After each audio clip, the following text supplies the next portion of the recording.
Good morning, children. Today in EVS we shall start a new chapter that is air. ये नया chapter बच्चों ये air के बारे में है और देखिए इस चैप्टर में हमको क्या क्या पढ़ना है. Points to learn. First is need of air. हमको हवा की ज़रूरत क्यों होती है, हवा की आखिर हमको क्या ज़रूरत है. Second, properties of air. हवा की क्या क्या विशेषताएं होती हैं. Third, usages of air in our daily life, कि हम अपनी डेली लाइफ में एयर कहाँ कहाँ यूज़ करते हैं. Fourth, what points to remember about air. And fifth is breathing fresh air. Okay children, let's start. First is need of air. Children, we all know that air is all around us and we need air to live. We cannot live without air because we all need air for breathing, and without breathing we can't even live for a minute, or even you can say we cannot live without air only for few minutes. Okay children, all human beings, animals and even plants need air to live. बच्चों, हवा हम लोगों के चारों तरफ मौजूद है और हमको जिंदा रहने के लिए हवा की ज़रूरत होती है. हम लोग हवा के बिना नहीं रह सकते क्योंकि हम लोग सांस लेने में एयर का यूज़ करते हैं.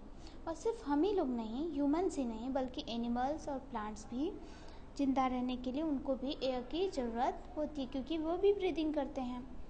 ठीक है बच्चों, तो आप लोग सोच रहे होंगे कि ह्यूमंस को तो ठीक है हम लोग सांस लेते हैं, लेकिन फिश, फ्रॉग्स ये सब तो वाटर में रहते हैं, उनको भला एयर की क्या ज़रूरत है. तो बच्चों उनको भी एयर की ज़रूरत है क्योंकि हमारा एयर जो है वो वाटर में घुल जाती है, डिज़ोल्व हो जाती है और फिर उस एयर का यूज़ जो एक्वेटिक एनिमल्स हैं या फिर वाटर एनिमल्स हैं, एम्फीबियंस हैं, वो यूज करते हैं सांस लेने के लिए. ठीक है बच्चों, जैसे फिश और फ्रॉग. नेक्स्ट बच्चों हम लोग जानेंगे what are the properties of air. बच्चों, क्या आपने कभी हवा को देखा है? किसी ने नहीं देखा, हम सिर्फ उसको महसूस करते हैं. ठीक, हम लोग we can't even smell air. हवा में कोई स्मेल नहीं होती है.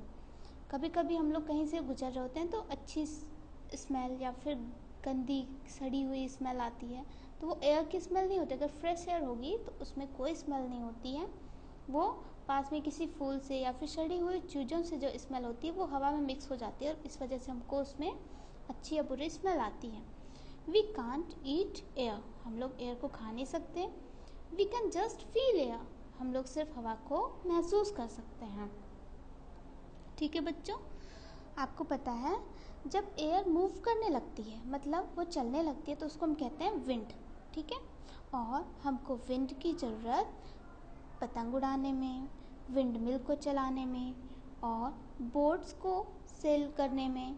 ठीक है, और अपने कपड़ों को सुखाने में हमको एयर की ज़रूरत होती है, विंड की ज़रूरत होती है.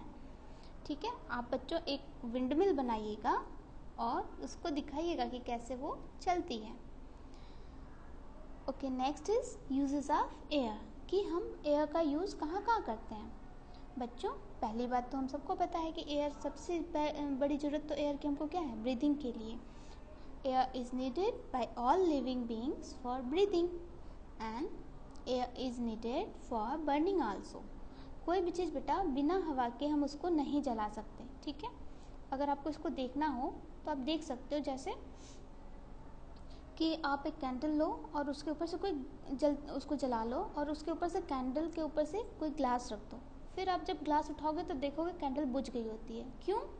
क्योंकि उसको एयर मिलना बंद हो जाती है और इस वजह से वो जो है जलना बंद कर देते हैं. तो बच्चों, इससे हम ये कंक्लूजन निकालते हैं कि किसी भी चीज़ को जलने के लिए एयर की ज़रूरत होती है.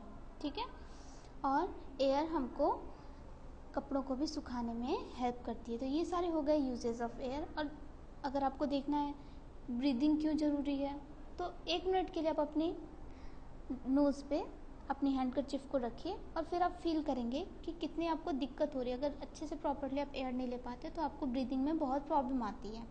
ठीक है बच्चों, नेक्स्ट है क्या कुछ पॉइंट्स हमको रिमेंबर करना चाहिए, हमेशा उसको ध्यान में रखना चाहिए। जैसे जब भी यू स्नीज और कफ, जब भी आपको छींक आती है या फिर आपको खांसी आती है तो you put your handkerchief on your mouth, आपको अपने मुंह के पास हैंडकरचिफ को लगा लेना चाहिए, रख लेना चाहिए, क्योंकि जब आप छींकते हो तो बहुत सारे जर्म्स बैक्टीरिया उससे बाहर निकलते हैं और वो सामने वाले व्यक्ति को जो भी सांस लेगा, जिसकी भी सांस में वो जर्म्स बैक्टीरिया जाएंगे उसको भी बीमार कर सकता है। तो बच्चों ये सारी आपकी हैबिट्स में शामिल होना चाहिए कि जब भी आप स्नीज या कफ करें तो आपको हैंडकरचिफ का यूज़ करना चाहिए। ठीक है, इससे आप भी हेल्दी रहेंगे, सामने वाला भी हेल्दी रहेगा।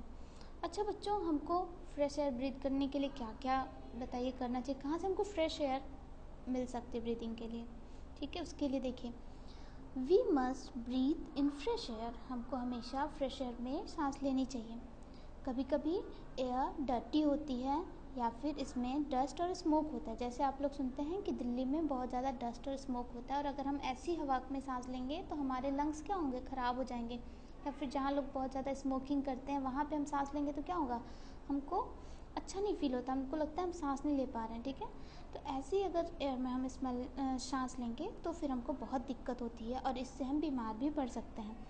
ठीक है बच्चों, हमको हमेशा फ्रेश एयर में ब्रीथ करना चाहिए।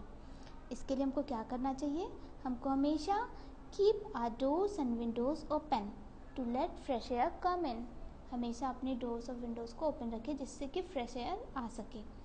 और कभी भी सोते टाइम अपने फेस को किसी कपड़े से पूरी तरीके से कवर ना कीजिए ताकि रात में आपको फ्रेश एयर सोते टाइम मिल सके। हमेशा पार्क में या फिर खुली जगह में समय बिताने की कोशिश कीजिए जिससे आपको वहाँ पे फ्रेश एयर मिले। और पर डे बेटा डेली आपको मॉर्निंग वॉक के लिए जाना चाहिए, अपने छत पे, गार्डन में, पार्क में, कहीं पे भी जो भी अवेलेबल हो आपके आसपास।